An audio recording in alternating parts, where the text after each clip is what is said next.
आंबो सासेल' फिसाखाय बिदि अनसुंथाइ मोनथों मोनगोन होननानै आंबो खावलायनाय जादों।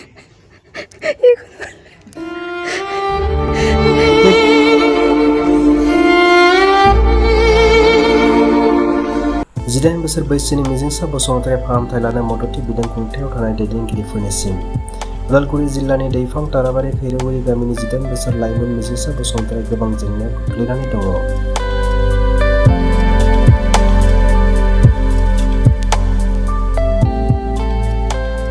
थांनाय 10 एप्रिल खालाराव जाब्रबथायनि थाखाय बिथाङा खर' अपारेसन खालामनो गोनां जाबाय। नाथाय बिमा बिफाया रांनि आंखालनि थाखाय मोजां रोखोमै नायनानै होनो हायाखै। डक्टरा बुङो दि मिजिंसानि खर' अपारेशननि थाखाय 3 लाखनि बांसिन रांनि गोनांथि जानो हागौ।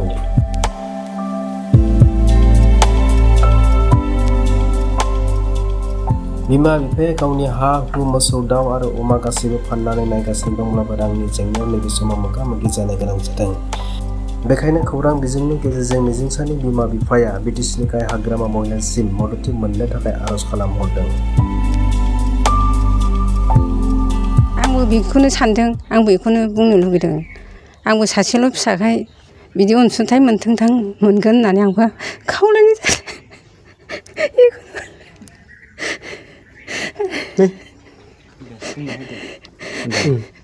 रांखौ मोनाब्लाथ' एसे सोलिनाया सिगांनि बायदि खालामफिननो हानाय नङा, गोबां रांनि आंखाल।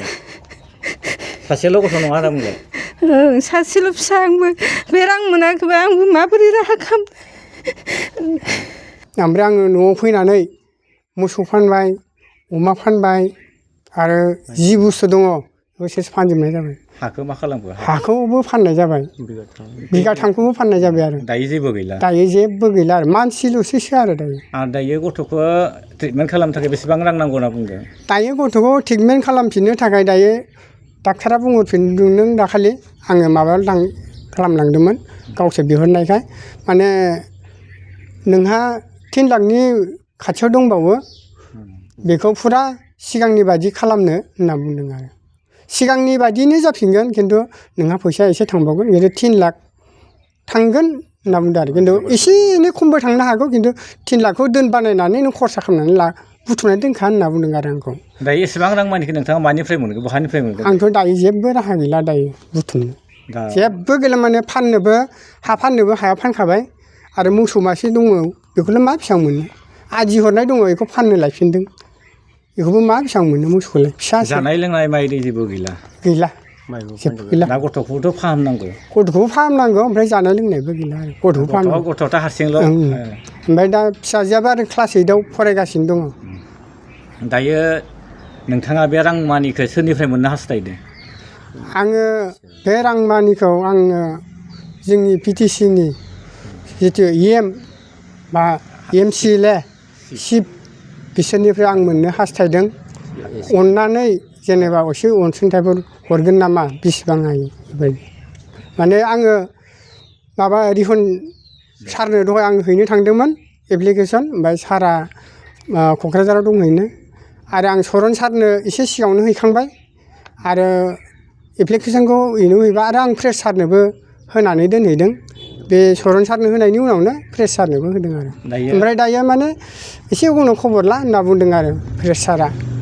दायो बिटिसिनि गाहाय खुंगिरि हाग्रामा महिलारि बिथांसिम नोंथाङा मा खावलायगोन? हाग्रामा सारनिसिम आङो बेखौनो बुंनो लुबैदों, माने आंनि दाहारखौ अननानै सुख'गोन नामा, आरो सिकित्सा खालामनो दंबावो। आं सिकित्सा खालामनो थाखाय 3 लाखनि थाखा गोनांथि दंबावो, आरो रिनानो 3 लाख दंबावो, गासै बहुद थाखा दंबावो आरो। सिकित्सायावनो माने डाक्टारा जानुनि हरखाबाय 3 लाख बुथुमनानै लाबाव, आरो 3 लाख थाखा रिन दंबावो, बेखौ सुख'नो थाखाय आङो हाग्रामा चिफ सारनिफ्राय आङो एसे अनसुंथाइ, माने आं बे दाहारखौ थैजासे जेनेबा जोबनायनि आं बेफोरबायदि माबा अनसुंथाइ लुबैदों आरो हाग्रामा सारनिफ्राय। मिजिंसा बसुमतारी दा सासे फरायफुनाय सासे लाइमोन एबा सेंग्रा, आरो बिथाङा फरायनाय आरो आसा दंबावो। जों एसे रायज्लायनो हायो, जों फरायनो लुबैबावदों। दा बेनिखाय जोंहा BPF हानजानि लाइमोन आफाद दङ, इउथ BPF दङ, बिथांमोननिसिम नोंथाङा मा खावलायगोन?